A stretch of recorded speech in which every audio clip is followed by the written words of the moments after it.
Hey y'all, welcome to our Shriram's channel. ఈ రోజు మన టాండెమ్ గ్యారేజ్ కి పెయింటింగ్ అయిపోతున్నాం. ఇక్కడ ఒక చిన్న డిఐవై ప్రాజెక్ట్ జరగబోతుంది. చూసిరండి. సో ప్రెజెంట్ మన ఇద్దరు ప్రింటర్స్ రెడీగా ఉన్నారు. వీళ్ళు బూజులు దులుపుతున్నారు. తర్వాత పెయింటింగ్ స్టఫ్ రెడీగా ఉంది. హీటర్ రెడీగా ఉంది. ల్యాడర్ రెడీగా ఉంది. లైట్స్ రెడీగా ఉన్నాయి. Let's take a start. మనం వాల్ పెయింట్ చేయాలంటే ఇది చెక్ లిస్ట్ అనమాట. అయితే ఇక్కడ 7 టైప్స్ ఆఫ్ ప్రైస్ రేంజెస్ ఉన్నాయి. మనం అందులో షోకేస్ తీసుకున్నాం, అది థర్డ్ వన్. అలాగే పెయింట్ అనేది గ్లాసీ ఫినిష్ కావాలా లేకపోతే ఫ్లాట్ ఫినిష్ కావాలా అలా ఒక 5 టైప్స్ ఉన్నాయన్నమాట. అందులో మేము ఫ్లాట్ తీసుకున్నాం, ఎందుకంటే మాకు రిఫ్లెక్షన్ అదేమీ రాకూడదు. అడ్జస్ట్ వేయడానికి ఒక పెయింట్ బ్రష్, ఒక రోలరు, అలాగే 2 పెయింట్ ట్రేస్ తీసుకున్నాం. ఇక్కడ మనం ఏ కలర్ కావాలో ఆ కలర్ చూజ్ చేసుకొని వాళ్ళకి చెప్పాలి. అక్కడ ఒక నెంబర్ ఉంటుంది ప్రతి కలర్కి. పెయింట్ డబ్బాలు 2 సైజులు ఉంటాయి. క్వార్ట్స్ కానీ 1 గ్యాలన్ కానీ, హాఫ్ కానీ 3/4 కానీ ఉండదు. ఒకవేళ 1 గ్యాలన్ $40 ఉంటే క్వార్ట్స్ $20 ఉంటుంది. Almost half of the price ఉంటుంది క్వార్ట్స్. అందుకే మీకు ఈవెన్ హాఫ్ కావాలన్నా 3/4 కావాలన్నా 1 గ్యాలన్ తీసుకోవడమే బెటర్. ఎప్పుడు కూడా క్వార్ట్స్ అనేది చాలా తక్కువ కావాలన్నప్పుడు మాత్రమే తీసుకోవాలి. Scan the gallon and then I just dispensed it. Oh. And it dispenses color and just through this nozzle. Okay. That's where it's gonna come and mix. సిస్టంలో ఎంటర్ చేసి ఇక్కడికి వస్తే మనకి క్వాడ్స్ అవైలబుల్గా లేదు. మనకు నెక్స్ట్ లెవెల్ ఇచ్చారు కానీ సేమ్ ప్రైస్కి ఇస్తున్నారు. సో ఇప్పుడు అక్కడ సిస్టంలో ఎంటర్ చేసి అదిగో అక్కడ స్కాన్ చేశారు. స్కాన్ చేశాక అది ఓపెన్ చేస్తున్నారు. ఓపెన్ చేసి అక్కడ పెట్టారు. అండ్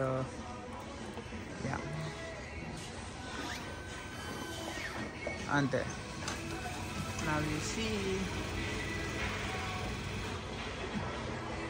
అంతే, ఇట్స్ రెడీ, రైట్. ఆ కనిపించే మెషిన్ని రేడియస్ షేకర్ అంటారు. పెయింట్ని షేక్ చేస్తుంది అనమాట. దానివల్ల పెయింట్ నీట్గా మిక్స్ అవుతుంది. అలాగే అక్కడ మనం చూసే పెయింట్స్ అన్నీ కూడా అవి ప్లెయిన్ కలర్ ఉంటాయి అన్నమాట. ఇక్కడ మాత్రమే కలర్ అది యాడ్ చేసి మిక్స్ చేస్తారు. ఇన్స్టెంట్గా అవుతుంది అన్నీ. అలాగే ఆ పైన ఫ్యాన్లా ఉంటుంది, అది ఆన్ చేస్తారు. సో అది మేబీ వేడిగా ఉంటుందేమో, దాన్ని చల్లార్చడానికి ఆన్ చేస్తారని నేను అనుకుంటున్నాను. మనకెన్ని డిఫరెంట్ కలర్స్ ఉంటే అన్ని ట్రేస్, అన్ని రోలర్ బ్రషెస్ కావాలి. ఈ temporary trace better, use and throw. Paint డబ్బా ఓపెన్ చేయడానికి ఒక ఓపెనర్ తీసుకోండి. అది $1 ఉంటుంది. అది చాలా ఇంపార్టెంట్. నేనైతే అక్కడ చిన్న రోలర్ ఉంది కదా, దాంతోనే మొత్తం రూమ్ అంతా పెయింట్ చేశాను. ఆ పెద్ద రోలర్ రిటర్న్ ఇచ్చేసాను. పెయింటింగ్కి కావాల్సిన వస్తువులు: పెయింట్ రోలర్, చిన్నది పెద్దది, పెయింట్ బ్రష్. మనం టూ కలర్స్ వేయబోతున్నాం. ఇది కలర్ 1, కలర్ 2. క్వాంటిటీస్ మనకు కావాల్సిన బాల్స్ తగ్గట్టు తీసుకున్నాం. ఇది బకెట్, ఇది పెయింట్ స్టిర్ చేసేది స్టిరర్, అండ్ ఇది డ్రాప్ క్లాత్ అంటారు. ఇది కింద ఫ్లోర్ మీద పెయింట్ పడకుండా ఉండడానికి వేసుకుంటాము. సో ఇది పెయింటర్ స్ట్రిప్. ఎక్కడెక్కడ పెయింట్ పడకుండా ఉండాలో అక్కడ టేప్తో మనం మెజర్ చేసుకొని పెట్టేస్తాం అనమాట. Measuring tape, everything is set. All set. Let's start it. టోటల్గా నేను యూస్ చేసినవి ఒక చిన్న roller, 3 roller brushes, paint opener, ఒక ఎడ్జ్ బ్రష్, 2 ట్రేస్. బ్రషెస్ని మళ్ళీ వాడడానికి ఒక టిన్నర్ కావాలి, అదొకటి. ఒక డ్రాప్ క్లాత్ ఫ్లోర్ పైన పెయింట్ పడకుండా ఉండడానికి, ఒక టేప్. అంతే. ముందుగా మనం ఇక్కడ బార్డర్ వేసుకున్నట్టు, అలాగే ఈ గోడ చివర వరకు కూడా మనం ఇప్పుడు ఒక బార్డర్ పెట్టుకుంటాం. ఈ గోడ చివర ఆ పైన కూడా బార్డర్ పెట్టాలి. ఎంతవరకు మనం పెయింటింగ్ వేయాలి అనేది. సో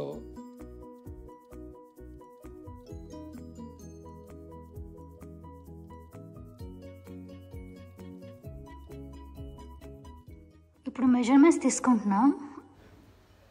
మీకు ముందు పాయింట్లో 7 టైప్స్ ఆఫ్ ప్రైస్ రేంజెస్ ఉన్నాయని చెప్పాను కదా. సో దాంట్లో హైయెస్ట్ నుంచి లోవెస్ట్ ఎలా ఉంటుందంటే, లోవెస్ట్ది చాలా పల్స్గా ఉంటుంది అనమాట. అంటే ఎక్కువ పెయింట్ వేయాల్సి వస్తుంది. అలాగే హైయెస్ట్ది చాలా థిక్గా ఉంటుంది. సో తక్కువ పెయింట్తో కూడా మనకి డార్క్గా కనిపిస్తుంది. అదనమాట డిఫరెన్స్.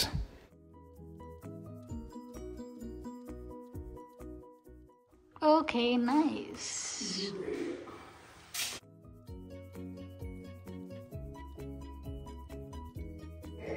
మేము పెయింటింగ్ ఇంతవరకు ఇట్టే వేయబోతున్నాం.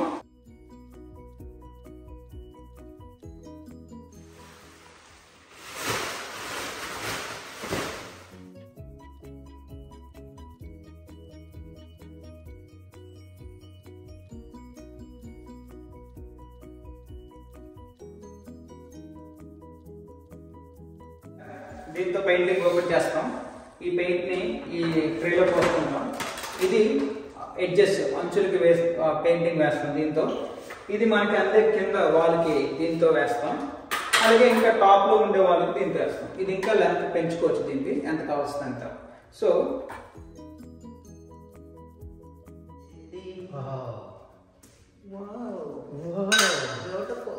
బ్యూటిఫుల్ వేసేదా?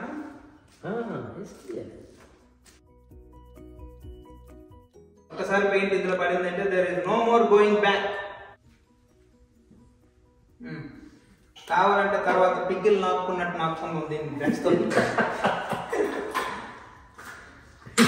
కమ్ ఆన్, ఫాలో మీ.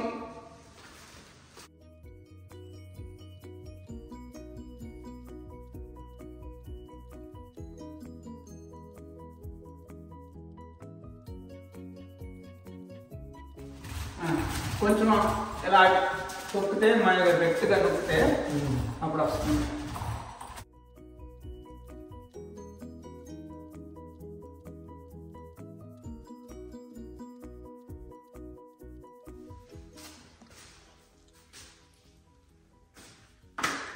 అయ్యో పడగా పడగా అయ్యో. It's okay, it's okay. Okay okay okay okay okay.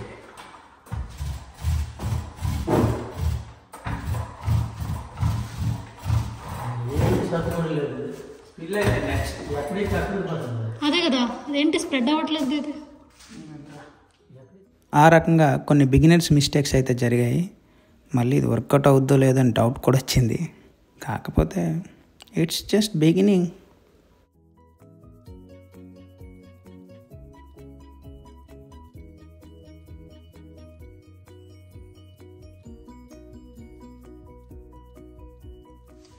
ఇది 1 గాలన్, ఇది 1 క్వాడ్స్.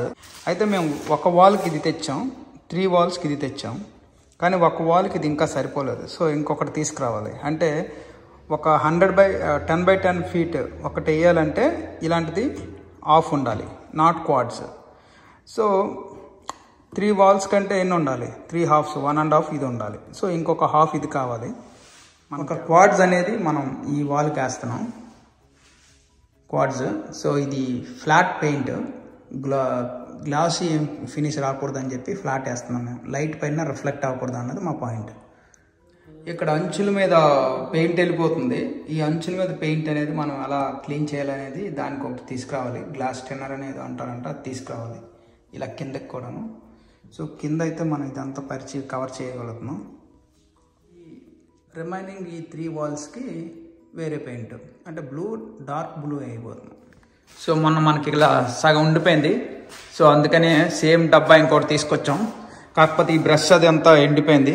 ఈ బ్రష్ని ఒక టిన్నర్ అనేది అదిగోండి, ఆ టిన్నర్ తీసుకొచ్చి దాంతో కడిగితే అప్పుడు మళ్ళీ యూజ్ చేసుకోవడానికి అవుతుంది.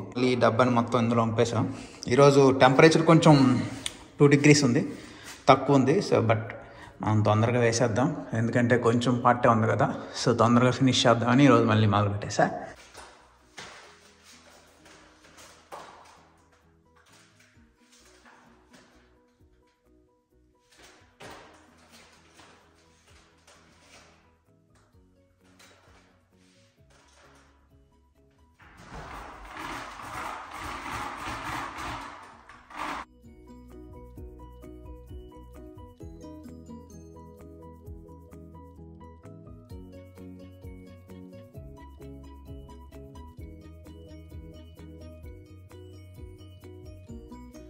ఈ వాల్ పెయింటింగ్ కంప్లీట్ చేసేసాం.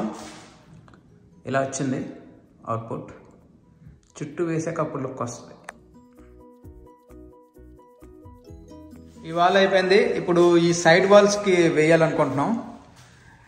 గరాజులో చాలా చలిగా ఉంది, బయట మంచు కూడా పడింది కాబట్టి నెక్స్ట్ 1 వీక్ లో ఫినిష్ చేయాలనుకుంటున్నాం. అందుకనే ఈ సైడ్ వాల్స్ ఇప్పుడు వేయాలి. ఈ సైడ్ వాల్స్ అండ్ సీలింగ్ ఉంది. టిన్నర్తో ఈ బ్రష్లు కడుక్కోవడం ఇదంతా చాలా పెద్ద పని అనమాట. సో టిన్నర్తో బ్రష్లు కడగాలి, లేదంటే అవి ఎండిపోయినట్టు అయిపోతాయి, వాడడానికి అవ్వదు. మళ్ళీ కొత్తగా బ్రష్లు కొనుక్కుంటూ ఉండాలి.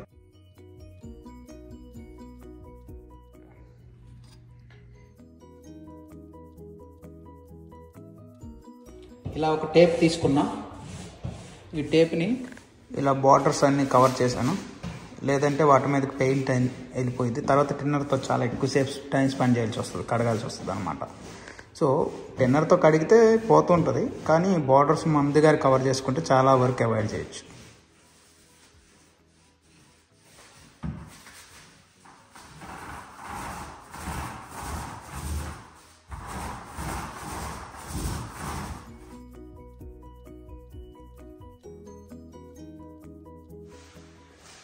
ఓకే, ఈరోజు పట్టుబట్టి మేము ఈ సైడ్ వాల్స్ అయితే వేసాం. ఇది డార్క్ బ్లూ, ఎదురుగా ఉన్నది లైట్ బ్లూ.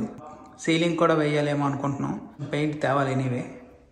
సో 1 gallon అయింది. ఇది నియర్లీ 300 square feet ఇది. సో 300 square feetకి 1 gallon అయింది. So 1 more gallon.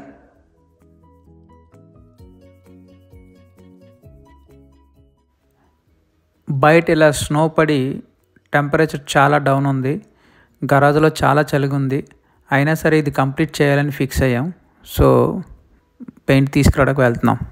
ఇక్కడ క్వాడ్స్ అండ్ గ్యాలనే ఉందంట, హాఫ్ లేదంట. సో నేను గ్యాలన్ తీసుకున్నా. క్వాడ్స్ 21 వస్తుంది, ఇది క్వాడ్స్ 22 వస్తుంది, ఇది 45 అవుతుంది. సో 2 క్వాడ్స్ అయితే ఆల్రెడీ 1 gallon వస్తుంది. Why half again? ఓకే, ఈరోజు పెయింటింగ్ సీలింగ్ కంప్లీట్ చేద్దాం అనుకుంటున్నాం. సో సీలింగ్ వేసేస్తే ఇంకా అయిపోతుంది. ఇది కొంచెం ఉంది అండ్ సీలింగ్ ఉంది. ఒకవేళ ఫ్యూచర్ కోసం స్టోర్ చేసుకోవాలనుకుంటే మళ్ళీ లిడ్ అనేది జాగ్రత్త వేయాలి. సో స్మూత్గా ఇలా కొట్టి క్లోజ్ చేసి మళ్ళీ దాచుకోవచ్చు future. Hey you guys, what are you doing? Ew.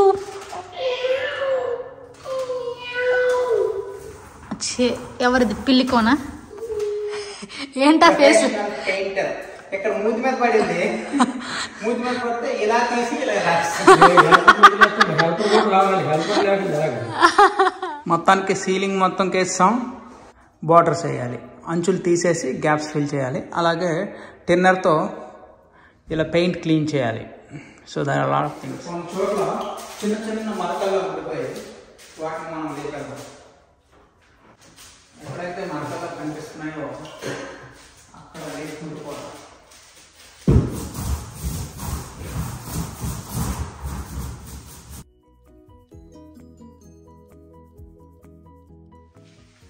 Okay, ఇప్పుడు టేప్స్ తీసేస్తున్నాం, బార్డర్లు కంటించిన టేప్స్.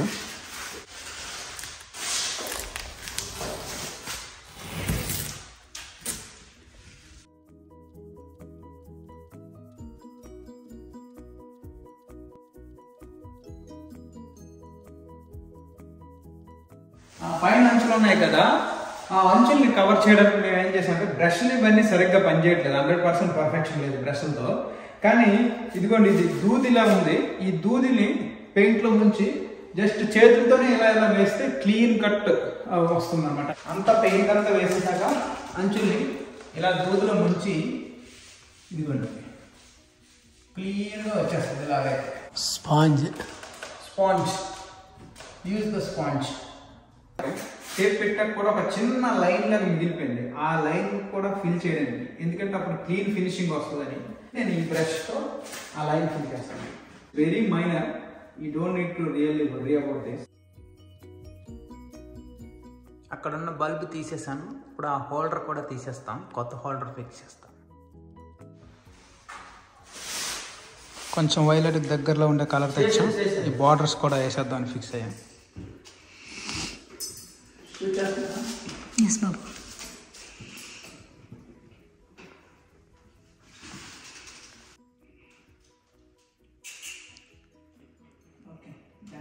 యాక్చువల్లీ ఇలాగా వైలెట్ కలర్లో కొంచెం డిఫరెన్స్ ఉండాలని వైలెట్ కలర్ ఇలా వేసాం.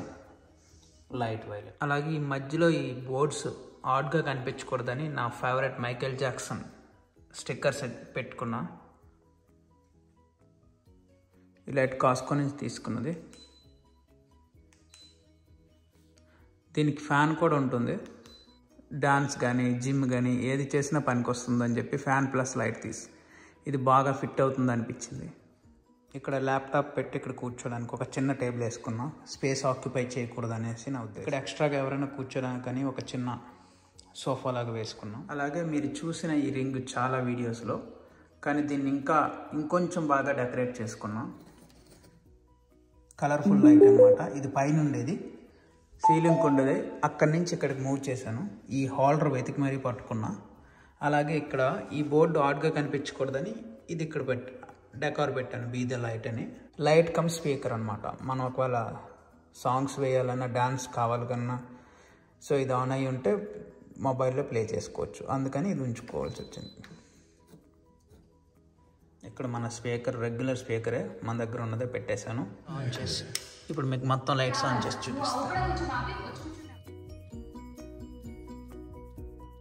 ఇక్కడ రిమోట్స్ పెట్టుకుంటున్నా. ఫైనల్గా ఇలా ఉంది.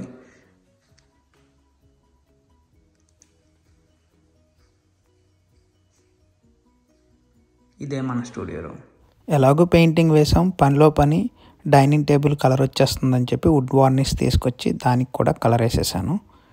మీకు కూడా ఇది అవసరం పడుతుందేమో అని చూపిస్తున్నాను.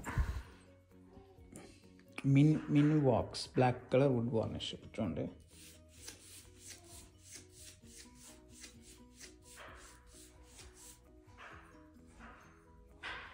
అలా బాగుంటుంది.